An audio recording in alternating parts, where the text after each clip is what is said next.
Avant tout, je souhaite insister sur l'enjeu que représente pour la France, à ce moment de son histoire, le retour à l'équilibre durable de ses comptes publics. N'ayant pas assuré depuis plus de 30 ans l'équilibre de ses comptes, ne serait-ce qu'une année, même en période de forte croissance, la France est entrée dans la crise avec une dette trop élevée et des comptes en déficit structurel. Au cours des 10 années qui ont précédé la crise, les engagements européens de redressement des comptes n'ont quasiment jamais été tenus par notre pays. Maintes fois, le retour à l'équilibre des comptes a été annoncé, sans cesse différé, alors que les contextes économiques ont pu être favorables, en certaines circonstances, à un tel rétablissement. Cette situation a nui à la crédibilité de la France à l'égard de ses partenaires européens. Au plus fort de la crise, en 2009, le déficit public a atteint le niveau historique de 142 milliards d'euros, soit 7,5% du PIB. La dette a vivement progressé et devrait dépasser à la fin de l'année 2012 ou au tout début de l'année 2013 90% du PIB. À ce niveau, le pays, ce n'est pas la première fois que nous le disons, est dans une zone dangereuse pour son économie comme pour ses finances publiques. En effet, le risque d'un emballement de la dette ne peut être écarté. La crise des dettes souveraines en Europe montre que ce risque n'est pas théorique.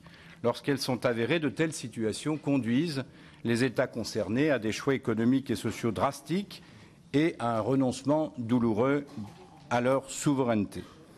Afin que ce risque ne se concrétise pas, il convient que la France respecte la trajectoire de financement qu'elle s'est fixée et qui passe par un déficit de 4,4% du PIB en 2012, puis par un déficit de 3% du PIB en 2013 pour atteindre l'équilibre en 2016 ou 2017. D'autres raisons militent pour un retour à l'équilibre rapide des comptes publics. La première est le niveau atteint par la charge d'intérêt des administrations publiques, 52,6 milliards d'euros. Elle prive notre pays d'importantes marges de manœuvre qui lui manquent particulièrement en période de crise. Plus le redressement sera tardif, plus il sera difficile, selon nous, à conduire. Agir a un coût et la Cour le reconnaît. Ne pas agir en a un, selon nous, encore plus grand, parce qu'entre-temps, la dette et la charge d'intérêt auront continué à progresser. Enfin, le niveau de la dette pose une question d'équité entre les générations, car cette dette correspond pour l'essentiel à des dépenses de fonctionnement dont rien ne justifie que la charge soit transférée sur les générations les plus jeunes. L'analyse de la Cour a montré qu'en 2010, les 2/3 du déficit public étaient indépendants de la crise et présentait un caractère structurel. Ce déficit structurel, hérité du passé, était déjà de 3,5% du PIB en 2007.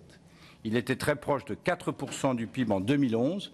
Ces 4 points de PIB, soit 80 milliards d'euros, représentent le chemin à parcourir d'ici 2016 ou 2017 pour garantir un retour à l'équilibre des comptes indépendamment de la conjoncture économique.